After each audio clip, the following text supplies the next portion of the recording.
Hello bachcho, let's read this question. The question says that check the validity of statement given below by the method given against it. So Q statement है हमारे पास, if n is a real number with n greater than 3 then n square greater than 9 by contradiction method. इससे हमें इसकी validity check करनी है. पहले की concept देखेंगे. सपोज हमारे पास कोई दो नंबर है, रैंडमली कोई दो रियल नंबर हमने लिया है R1 R2. सो वो दो रियल नंबर इनमें से कोई एक कंडीशन ही होल्ड करेंगे, राइट? आइदर फर्स्ट और सेकंड और थर्ड, कोई भी दो रियल नंबर इनमें से कोई एक ही कंडीशन होल्ड करते हैं, ना कि दो. कौन सी है कंडीशन? तो पहली कंडीशन, सपोज हमारे पास दो रियल नंबर है R1 एंड R2. सो या तो R1 ग्रेटर देन R2 होगा, या फिर R1 लेस देन R2 हो सकता है, या फिर ये दोनों आपस में इक्वल हो सकते हैं. मीन्स इन तीन में से कोई एक ही कंडीशन दो नंबर होल्ड करते हैं, एक से ज्यादा कोई भी दो नंबर होल्ड नहीं कर सकते. ये हमारा की कॉन्सेप्ट हो गया. अब हम क्वेश्चन देखते हैं. क्वेश्चन में हमारे पास स्टेटमेंट क्या है? स्टेटमेंट है if n is a real number with n greater than 3 then n square is greater than 9. हमें कॉन्ट्राडिक्शन मेथड यूज करना है. सो हम अज्यूम क्या करेंगे? Let us assume that contradiction, assume contradict करना है इस स्टेटमेंट को. सो इसका अपोजिट अज्यूम करेंगे. Let us assume that n is a real number,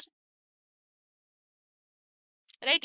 n real number है और क्या दिया है साथ में हमें? With n greater than 3, with n greater than 3 but n square greater than 9 is not true. हमें इसकी वैलिडिटी चेक करनी, तो हमने पहले ही अज्यूम कर लिया कि जो स्टेटमेंट है ये ट्रू नहीं है, राइट? अगर कोई रियल नंबर है वो 3 से बड़ा है तो उसका स्क्वायर 9 से बड़ा नहीं होगा, ऐसा हमने अज्यूम कर लिया है, राइट? मीन्स इसका क्या मतलब हो गया? अगर वो 9 से बड़ा नहीं है तो क्या हो सकता है? दैट इज इन ब्रैकेट, अगर 9 से बड़ा नहीं है तो n स्क्वायर क्या हो सकता है? या तो 9 के इक्वल होगा या फिर उससे छोटा होगा, अकॉर्डिंग टू आवर की कॉन्सेप्ट, राइट? अब क्वेश्चन प्रोसीड करते हैं. सो हमारे पास क्या था? n greater than 3. और क्या है? n क्या है? रियल नंबर है. n इज रियल नंबर, ये गिवन है हमें. अब हम क्या करेंगे? यहाँ पे स्क्वायरिंग कर देंगे बोथ साइड, राइट? ये हमारे पास गिवन था. So squaring both side we gate.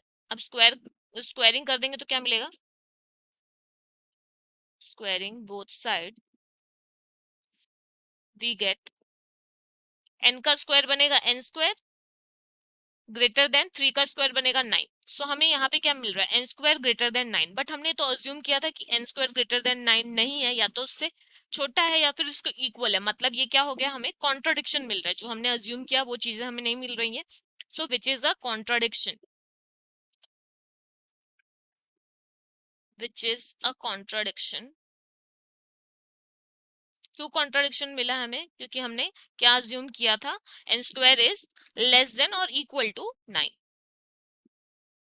Contradiction since we have assumed that n square is less than equal to 9, right? So अगर हमको कॉन्ट्राडिक्शन मिल रहा है मीन्स जो गिवन स्टेटमेंट था वो ट्रू था. यानी कि जब भी कोई real number n greater than 3 होगा तो उसका स्क्वायर क्या होगा? Greater than 9. ये स्टेटमेंट हमारा ट्रू है. सो thus the given statement is true.